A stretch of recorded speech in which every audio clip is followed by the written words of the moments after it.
Hello नमस्ते सबैजनालाई। आज चाहिँ म एकदम किचनतिर छु। आज चाहिँ म माछा पकाउन गइरहेको छु। लोकल माछा है त। एकदम मेरो स्टाइलले पकाउन गएको छु। एकदम हेरेर साथ दिनु होला। फर्स्ट अफ अल यो माछाको चाहिँ मैले एकदम भित्रको यो आन्द्रा भुडीहरु निकालेर यसरी निकालिसकेको छु। देख्न सक्नुहुनेछ। र यसलाई अब फ्राई गर्नको लागि मैले एकदम यहाँ भाडा बसालेको छु साथीहरु। हेलो साथीहरु, यो चाहिँ एकदम रिस्ती खोलाको माछा हो। साथीहरु यस्तो पाउँछ रिस्ती खोलामा। अब चाहिँ यो तेल हालेर एक टिको भएपछि चाहिँ यो माछाको लागि म यो माछा फ्राई गर्न गएको साथीहरु। एकदम अब चाहिँ म फ्राई गर्छु है त।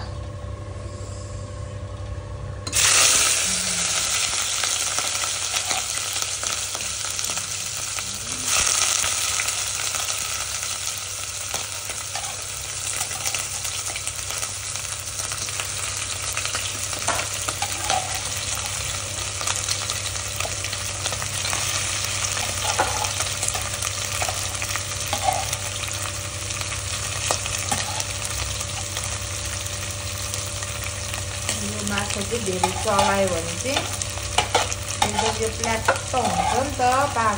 यो धेरै चलाउनु हुन्न। यसरी चाहिँ मैले चाहिँ अर्कै तरिकाले बनाउँदै, तर आज चाहिँ मैले यसरी फ्राई गर्न गएको छु। सिम्पल वेबाट अलि फ्राई गरेको जस्तो गरेर यो माछालाई फेरि धेरै मासुलाई चाहिँ फ्राई गर्न हुँदैन कि। यो चाहिँ धेरै फ्राई गर्यो भने चाहिँ एकदम प्ल्याट्ट भइजान्छ। त्यही भएर यसलाई चाहिँ एकदम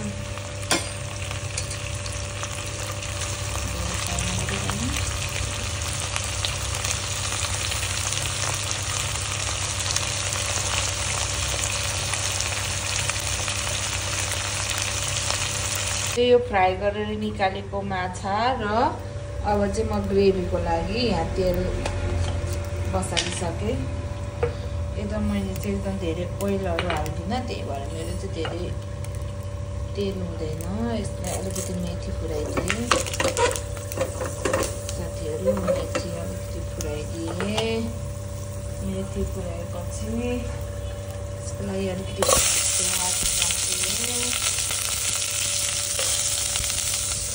प्याज राखेपछि ग्यास सानो गरेर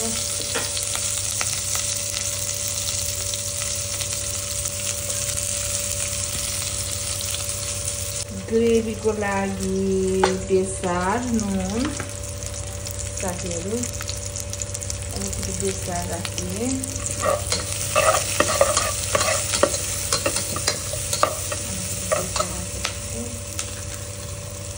स्वाद अनुसार नुन।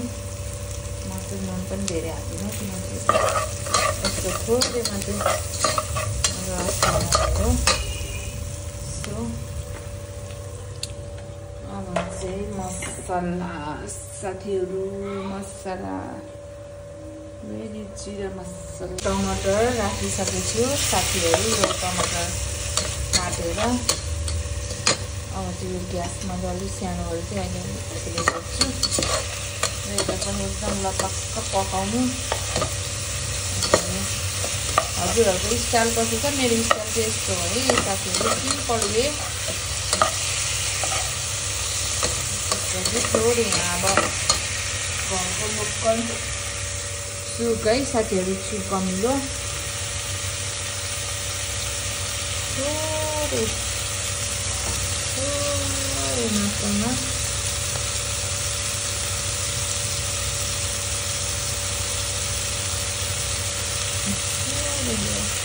लोकल त थोरै हाले पनि धेरै लाग्छ नि त।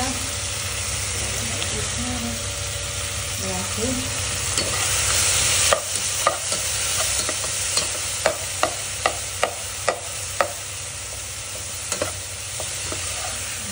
ठुलो काटिरहेको छु कि हातकोमा।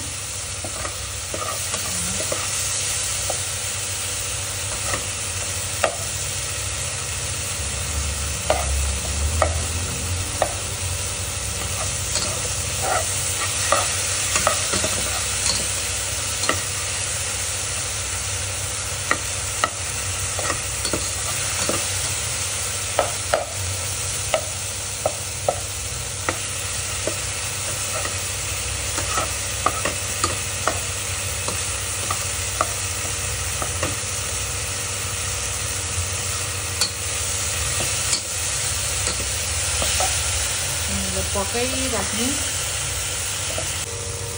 यति यो ग्रेभी चाहिँ यतिको भएपछि साथीहरू, यतिको पाक्यो भनेको भएपछि चाहिँ एकदम अब हजुरहरूले पानी कतिको झोल खानु रुचाउनुहुन्छ। अब मैले चिउरा भुजाहरूसँग खाने भएर चाहिँ यसलाई धेरै हालेर अब यसलाई मजाले एकछिन पकाउन दिने। र चाहिँ यो माछा चाहिँ लास्ट स्टेप चाहिँ अहिलेको माछा चाहिँ एकदम त्यहाँ राखिदिने। मैले राखेको भिडियो चाहिँ राखिसकेपछि अब यसलाई चाहिँ यतिको छिपछिप बनाएपछि चाहिँ एकदम यो अब एकछिन भिज्न दिने। यो मसलाहरू त्यो माछाभित्र भिजेपछि त्यहाँ अब हामीले खान सकिन्छ साथीहरू।